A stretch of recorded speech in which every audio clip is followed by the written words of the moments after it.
We begin.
Actually, we should have practiced this. Why don't you guys stand in front of that? I'll do it.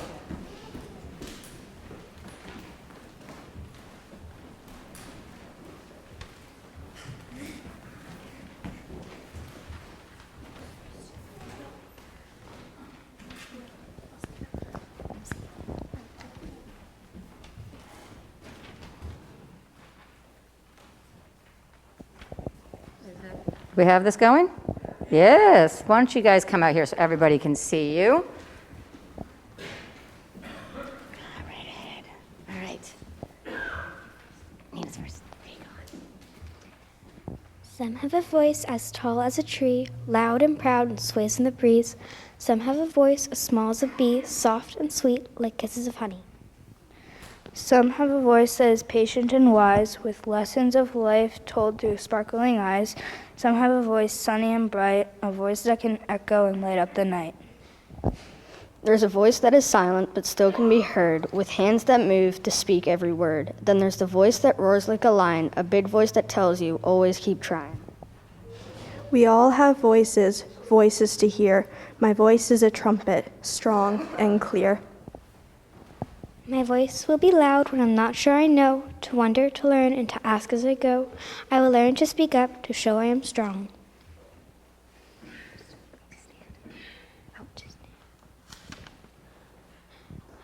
To stand for what's right, up for what's right, and to know what feels wrong. My voice is a rainbow after the storm, loving, comforting, safe, and warm. I use my voice to find joys in others, reminding us all we are siblings, sisters, and brothers. I'll say no to hate by using this voice and always choose love, a magical choice. Voices are powerful and together they're strong, like the musical notes of a beautiful song. We all have voices, voices to hear. My voice is a trumpet, strong and clear.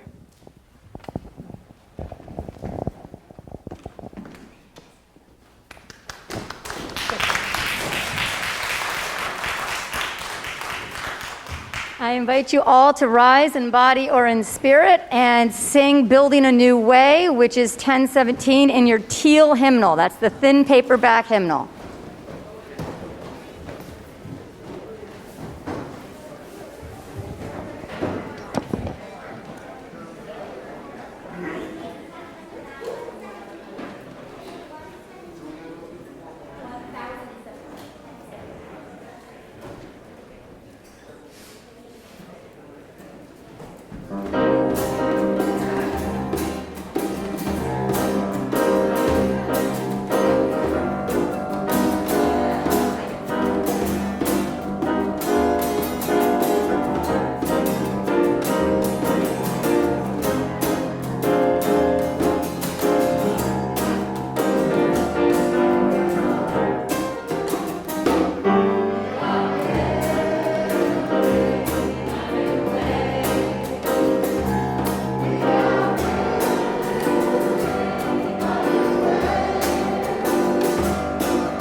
All right, we are rocking the house. Good morning. Good morning. Welcome to the First Parish in Bedford, gathered in love and service for justice and peace. It is so great to be together with all this multi-generational love and energy in the room. Welcome to Natan, who is here leading us for the first time.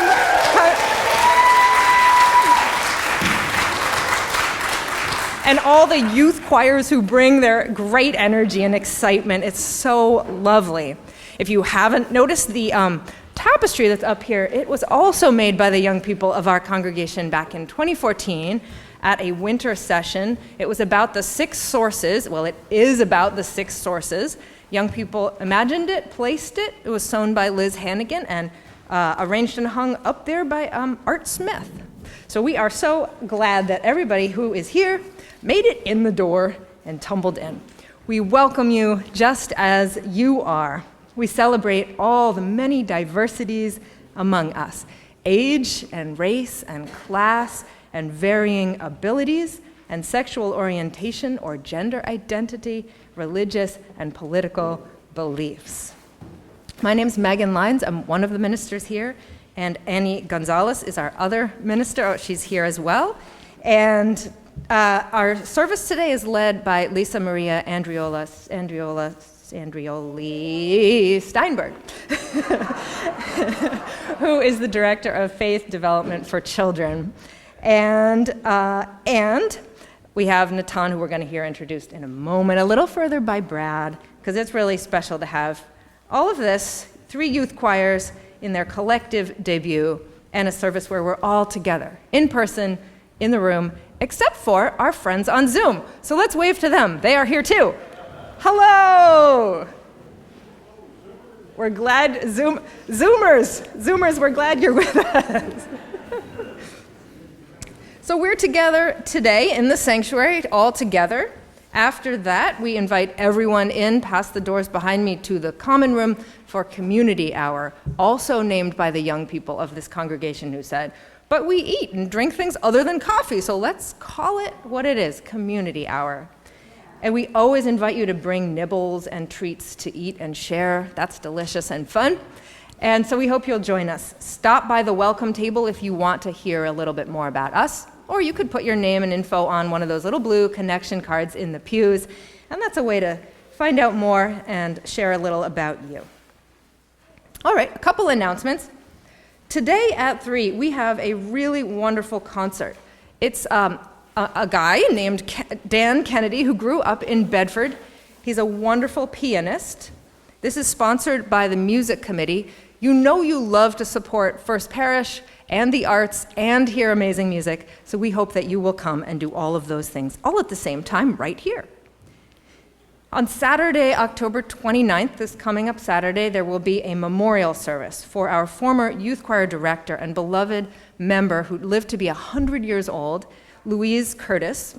She passed away in the summer, and we had an outdoor interment ceremony. But now we welcome everybody to come. I'll be leading a service in here at 2.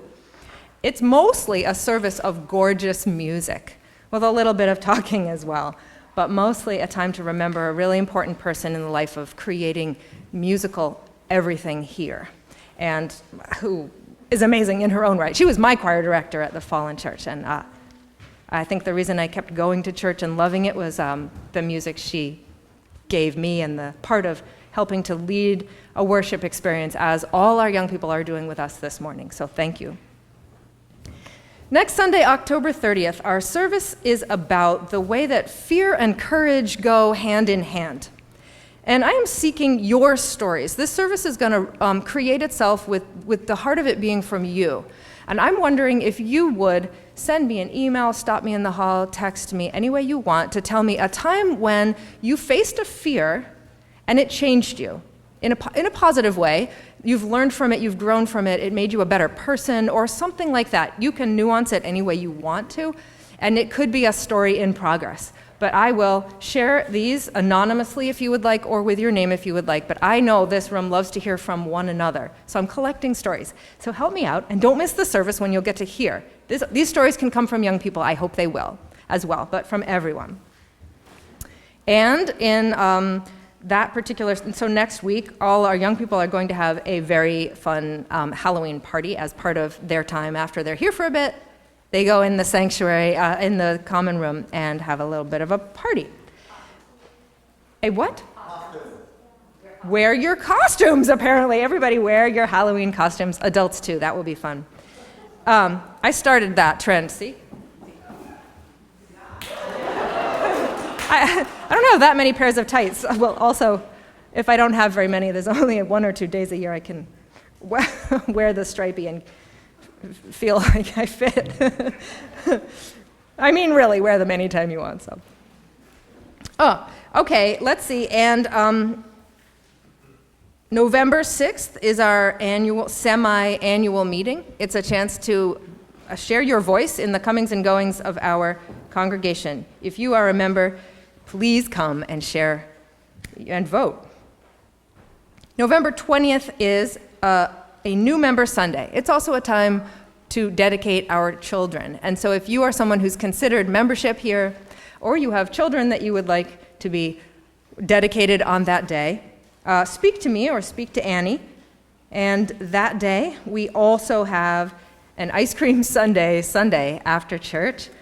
This is a new thing we're trying. It's a chance for all of the committees and teams to each bring in a treat of their a topping of an ice cream, put up a little table, tell us about what your team does, and dole out the treats. And so all of us will grab a bowl of ice cream and visit the tables, learn a little more, and eat yummy food. So that sounds really good. All right, those are some things that are in store.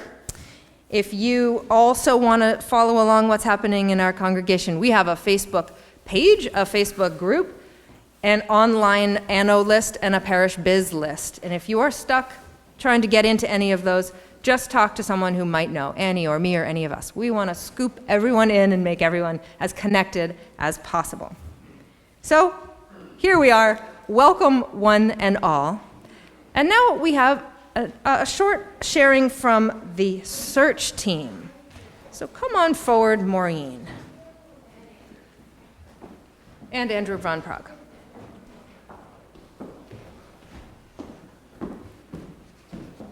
All right. Good morning. So cottage meetings and focus groups have been happening during the month of October. And to date, we have 101 parishioners, youth, and staff who've attended either a cottage meeting or a focus group. And thanks to everyone who's attended. We've been getting great feedback. 40 more parishioners will be attending this week. And guess what? This coming week is the last week. Last week. So if you can, go and check things out. Emails have been going out, and it's very easy to sign up. I'll get to that in a sec. We are holding meetings every day this week. There's even one day where we have 2 sessions and another where we have 3. We have sessions in the morning, afternoon, and evening. We have sessions in person here at church. We have sessions in person at the Dowd's home. Thank you, Corinne and Bob. And we have sessions on Zoom as well. We have focus groups for the faith development parents and for non-Bedford out-of-town parishioners. And we even have a bunch of the latest reviews that Maureen and I are going to recount. So here's some of the reviews. The meeting was excellent, well run with clear goals. I felt that I and everyone else was heard. I recommend everyone make time to participate. Someone else noted, I've attended both a cottage meeting and a faith development focus group, and I'm really grateful that I did. Not only did it help me feel more connected to the church and get to know people that I didn't know previously, it really helped me be more mindful about my hopes for First Parish in our community, what I would like for my family, and what I'm able to do to make that a reality. Another parishioner shared this. I like being able to be part of the process. I thought the questions were good. I appreciated that there was time to give additional feedback once we all had a chance to respond to the questions. Lastly, it was nice to be with a group of friends and to hear their take on where we are as a church community, as well as their hopes and expectations for the future. I also thought good suggestions were made. I hope we can live up to our expectations as an attractive and welcoming community and find a new member and minister who will serve us well. As a final note, signing up, as I noted, is easy. Maureen has been sending out Parish Biz emails on a regular basis. Thank you, Maureen. And so just go out and check your emails. If you have any questions, Please feel free to chat with any one of us that have this very eye-catching orange tag during community hour, and we'd be happy to answer any questions you have. Thank you.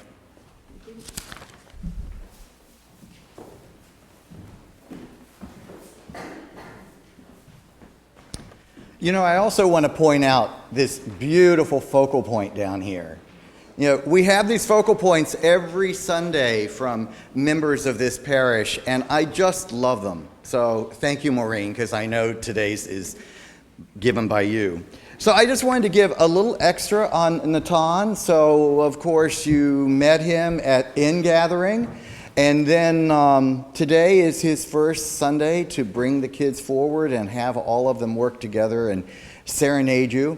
You know, started with sort of what we've come out of over the past few years with a sad song, By the Rivers of Babylon, We Lay Down and Wept. And then all of a sudden we have a chance for our little light to shine. And then finally we're going to end up with, as it was mentioned in the reading, with trumpets. And our voices are a trumpet. And I think Natan suits that perfectly. Natan, just to remind you, he comes from the Bedford school system, and he teaches there, and he's bringing those skills to our parish, and I never want us to take those for granted. So what I'm going to do, Natan, can you come up here for a second? Yeah. And you take your mask off because you're up here, okay? And so we talked about our voices being a trumpet. So this is a two-parter, okay? So the first part is for all those people out in Zoom land, and we're not going to hear much on that. But I want you people out in Zoom land, so Natan's going to say good morning, and just the people in Zoom are going to scream as loud as they can and say, welcome, Natan. Okay, so Natan, just say good morning. Good morning. Okay, let's hear the trumpets in the sanctuary. So Natan is going to say good morning to all you trumpeters out there, and I want you to say welcome, Natan. Good morning, everyone. Thank you. Thank you. All right. That's it. That's it for now. I've got I've got the unison affirmation. Would everybody please rise in either mind or spirit or body? And let's read our unison affirmation together. Love is the spirit of this church, and service is its law. This is our great covenant to dwell together in peace, to seek the truth in love, and to help one another. El amor es el espíritu de esta iglesia, y el servicio es su ley. Este es nuestro gran pacto, vivir juntos en paz, buscar la verdad en el amor, y ayudarnos los unos a los otros. Now it's yours, Natan. Here we go, you guys. Let that light shine.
Good morning.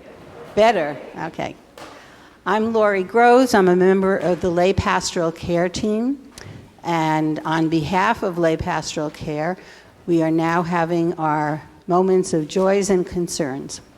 So we have here a basket of candles, and we welcome you to get in line like these lovely ladies and gentlemen are, to briefly share with the rest of the congregation any joys or concerns that are in your heart right now. I'm going to light a candle here for all the joys and concerns that we're keeping in our hearts. And again, I will be here after the service in case you want to light a candle in private. Thank you. We say in our church that the offering is a sacrament of the free church.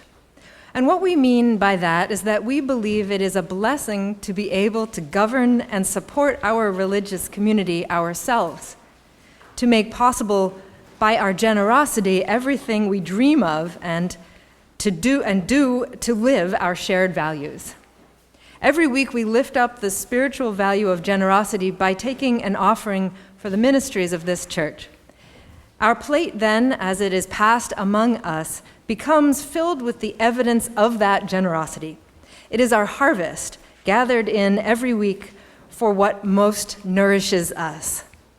Our ushers will come forward among us all to receive the gifts of this congregation. You can also always donate online, and info on that is in your order of service. The morning's offering will now most gratefully be received.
everyone.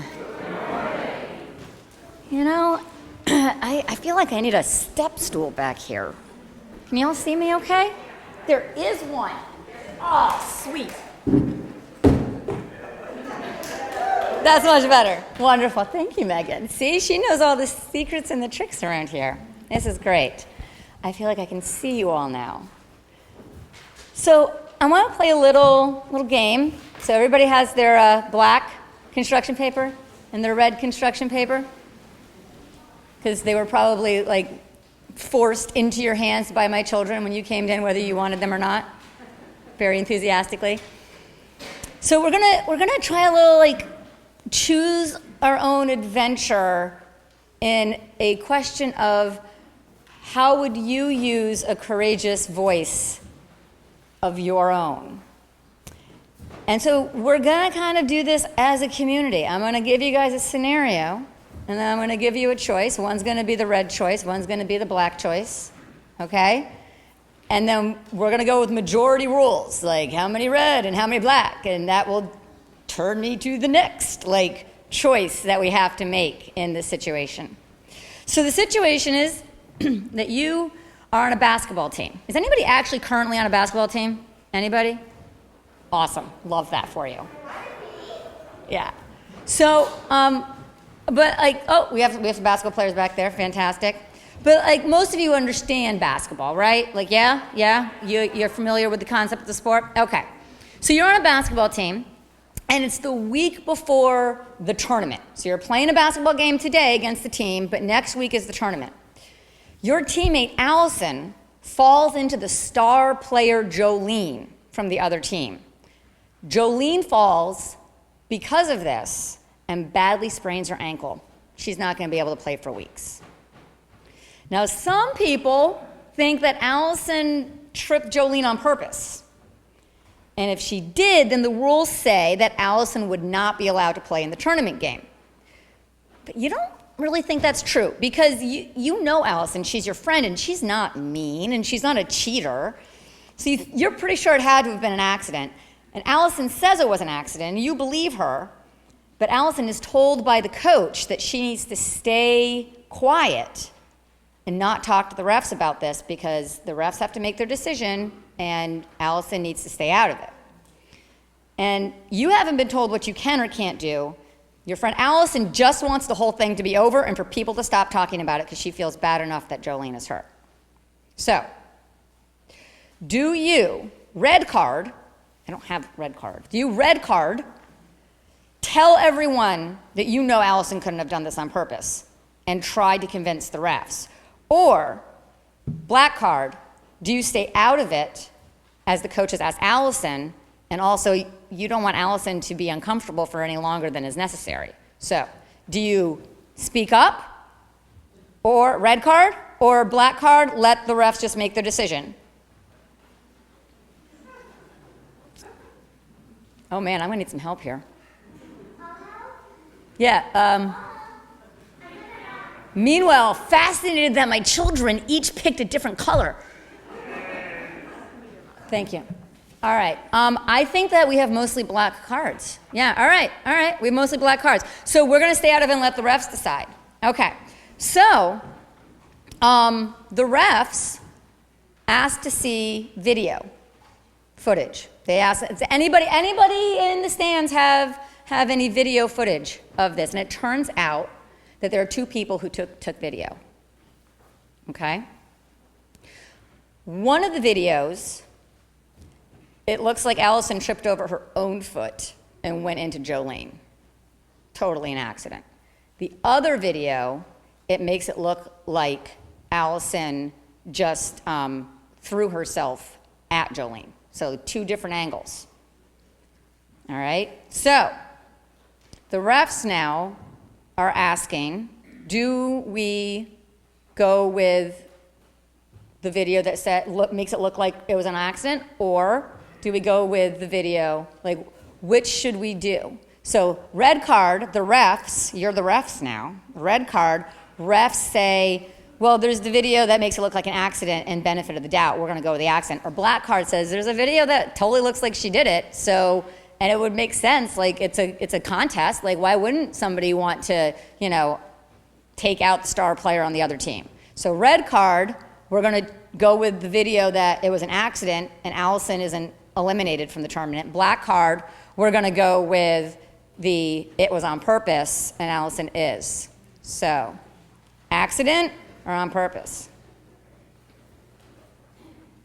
Awesome. Okay, we have red cards. We're going to go with the benefit of the doubt. All right. Now, this is the question now. Is that now that we've decided that Allison has done it by accident, it was a mistake, like she didn't mean to hurt Jolene, all right? Jolene's teammates, though, are still really mad because Jolene can't play in the tournament game. And Jolene's teammates are saying that we should wait until the game that Jolene can play to play the tournament game. But Allison and your team, you want to play the tournament game and it was scheduled to play. And it just, sometimes people get hurt. Some sports are dangerous. Sometimes people get hurt. See, red card, wait for Jolene to get better so that her team can have her play. Or black card, play when the tournament was scheduled. Interesting. We still have some red cards of people wanting to wait. But it seems that people are saying you play it when it's scheduled, boo-boos happen, right? All right.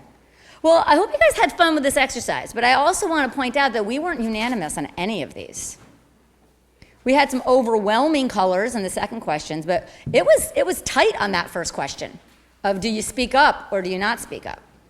And so this was what I wanted to get at today, which is that we have power in our voices. We have courage. I'm going to keep talking with my hands, apparently. Put these down. So, when I first got the music selections from Natan, one of the first things that popped into my brain, hand me down my silver trumpet, because it was happening at about the same time, was, because a few weeks after that, Lizzo. You guys know the musician Lizzo? Yeah? I'm loving that I'm seeing some people with more silvery hair even raising their hand for Lizzo. Love that for you all. That's fantastic. So Lizzo played a flute, a crystal flute that belonged to a former slaveholder, President Madison. Very powerful, very courageous. Lizzo was a very courageous person. But the thing is that the part that I want to talk to you about today is not actually Lizzo playing the crystal flute, but I like that imagery of like Lizzo playing the crystal flute and she's just blowing that flute and it sounds so beautiful and she was just holy and sacred in that moment that when I saw that, I thought it was beautiful. But here's one thing that Lizzo also does is that she listens to people. And listening to people, which is what you would want those refs to do. Half of you wanted the refs, almost half of you wanted the refs to listen to your voice when you say, no, my friend does not cheat, my friend is not mean, my friend would not have done that on purpose. You wanted to have that voice. And here's the thing. Lizzo released a song back in June, and there was a lyric in that song. Does anybody know about this a little bit? There's a lyric in that song, and there was a word in that song, which in Lizzo's knowledge of that word, it was just a word to describe something. But in British English and Australian English, it's used as an insult, or what is sometimes called a slur, against people who are disabled. And it was a word to refer to people who might have a lack of control because of a condition of their body, that they move in uncontrolled ways. So this happened fast, though. On a Friday, a woman from Australia tweeted that I'm a big Lizzo fan. She made it clear she loves Lizzo, but she was really sad that one of her favorite musicians had posted this song and the lyric, and it was harmful to her. That was on a Friday. On Sunday, Lizzo had already re-recorded the song with a new lyric, which is just, it's amazing to me that somebody was that responsive that fast. She didn't ask to spend months, prove to me that this, all that person had to say was, this is hurtful to me, this is why. And Lizzo said, okay. In fact, what Lizzo said, She tweeted, "It has been brought to my attention that there is a harmful word in my new song, Girls. Let me make one thing clear. I never want to promote derogatory language. I'm proud to say there's a version of Girls, new version of Girls with a lyric change. This is the result of me listening and taking action.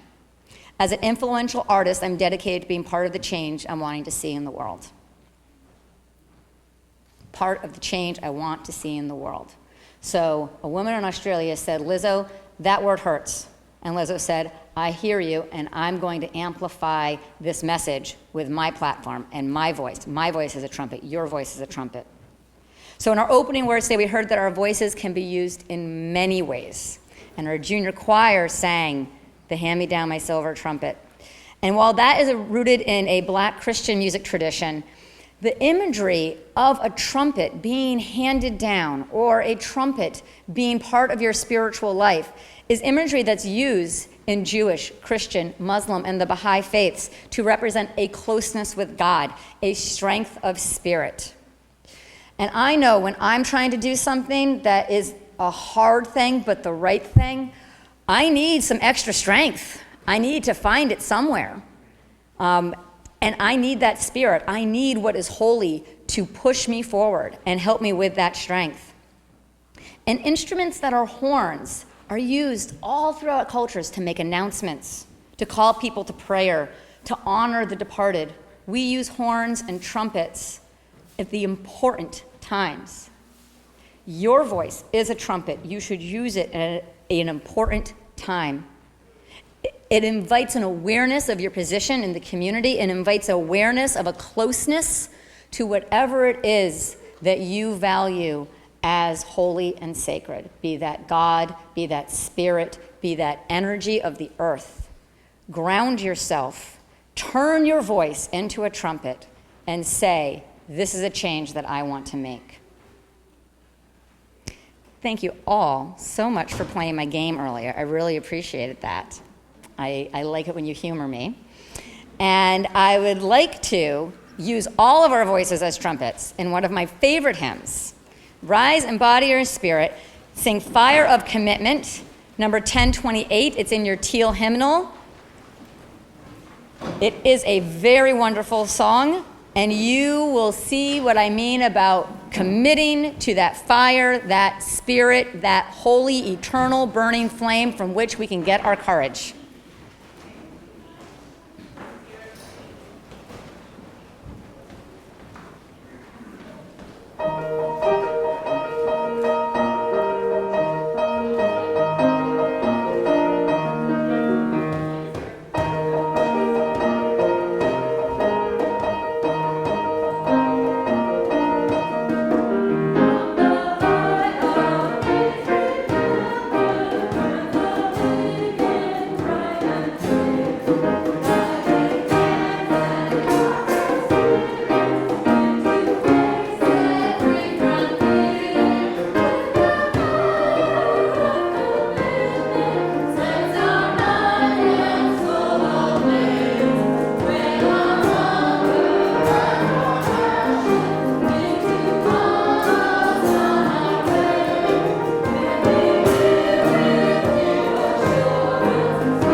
Thank you all. I want you to go forth into your week. Remember our chalice flame. That is the fire of your commitment that will give your voice the power of a trumpet to change the world into what you wish it to be. Thank you.